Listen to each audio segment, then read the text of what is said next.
Look, I've been watching, or listening rather, to your podcast of late, and I've become a big fan. I came across it a few months ago, and I think it's a really good motivation behind it. I really love that you're giving a voice to the players. I think that so much of NRL media at the moment is kind of past players or media pundits giving their opinion, but you kind of go the other route. You actually dig deep and get an understanding of what the players actually think about the game and the various things that are going on in the game. So I'd love if you could talk a little bit about what you've been doing with the podcast and the motivation behind starting it. Mate, despite the fact I've been in the game and in the media for 32 years, I don't think anyone's interested in my opinion on who the top eight will be or my opinion on who the best halfback is. I don't think anyone's interested in me telling someone else's story. So the way I've gone about the podcast is the players tell their story. I'm just giving them the platform. And it doesn't matter if it's a short story with a current player or a long story with, one of the legends of the game. Nothing better than hearing one of the legends tell their story. And one that really sticks out is South Sydney and Rugby League icon Bobby McCarthy, who was part of that wonderful South Sydney side in the late 60s, early 70s.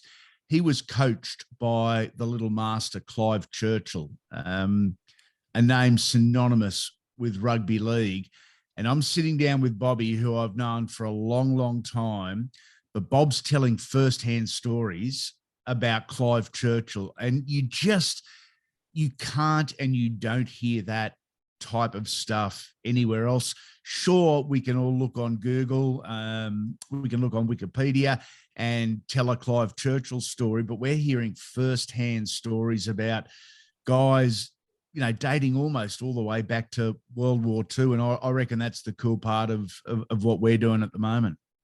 Yeah, I definitely agree. I think it's something that probably rugby league has been missing a little bit is a direct platform that allows the players to voice their opinions, and you can talk about things that you probably can't talk about maybe on Fox Sports or on Channel 9 or whatever it might be. I watched, or rather listened to, a conversation with Tim Manor the other day and talking about his relationship with Jared Hayne and some of the stories there, and that's just something that couldn't be touched in the media at the moment because of things that have gone on. And I guess that goes to the whole philosophy of Unfiltered. It's just genuine people having genuine conversations.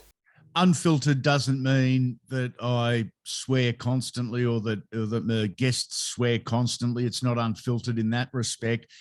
But from my perspective, all my time in the media, whether it was Channel 7 early days or Fox Sports, I would have one or two producers and a director giving me suggestions and directions on what I was to do, what I was to ask, how long I had to go. It might be, 2 questions in 45 seconds, or you've got 4 minutes and you've got to finish on, such and such a wording so the telecast can keep going.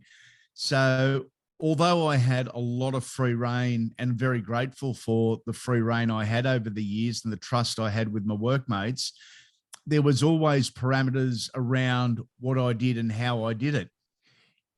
With the podcasting and with the Unfiltered branding, if I want to, I can put up 30 podcasts a week, or I can put up one a month.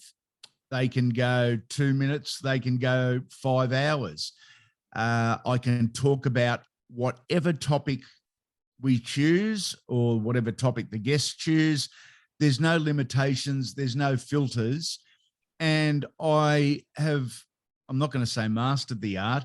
I'd love to be able to master the art, but I've learnt the art, and I've learnt to appreciate the importance that when you are doing an interview, your guest is the most important person in the room, not you. Otherwise, you don't need a guest. So I treat my interviews with that. Sure, I do my homework. Sure, I've got a list of bullet points. But if one of my questions in their answer goes in a certain direction, well, I follow that direction. I'm letting them tell their story. So yeah, the unfiltered side of it's not necessarily a couple of potty mouths just sitting down and F this and F this and F this. It's just the fact that there's there's no rules. Do as we please to a degree, I guess. Are you enjoying that? Is that a new challenge for you to kind of step away from the traditional media which you spent so long doing?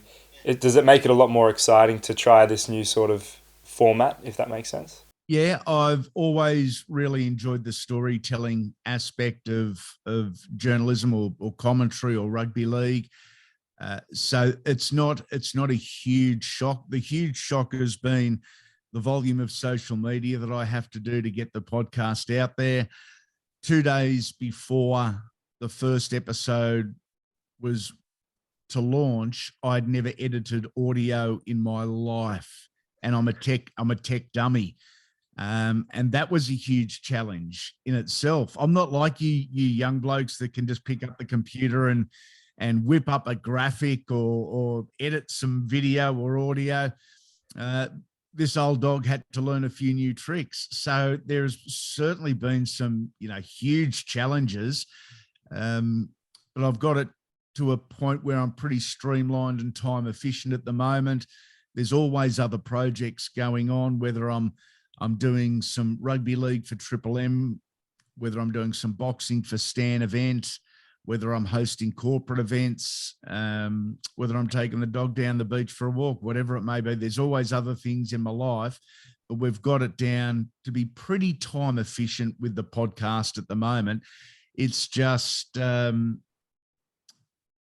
it's coming up with a new way to do each interview that is the challenge, I think. None of our episodes are the same. None of our episodes are even remotely the same in terms of format, topic, content. So that's always a challenge, but a cool one. Yeah, it definitely shows that. That's one thing I really enjoy, the variety, not just in the guests and that you're getting so many guests on for some of your super shows, but then also the variety between episodes and the music kind of cutting in and out between some of the advertisements. It makes it really entertaining. It's different, and it may seem arrogant, and I don't mean it to sound like that. I mean it to sound confident. We do what's called the Rugby League Super Pod every week during season, where you can hear 12 interviews with past or present players every episode, and I will back that against anything else anywhere, whether it's television, radio, or any other podcast. You just can't hear that anywhere else in 45 minutes. And it might be one guy talking about his teammate, another guy talking about debut game or his favorite game. It might be someone giving us a tip on the best chicken palmy they've ever had and why it was so good. There is a range of different topics, and I reckon the Super Pod is super cool.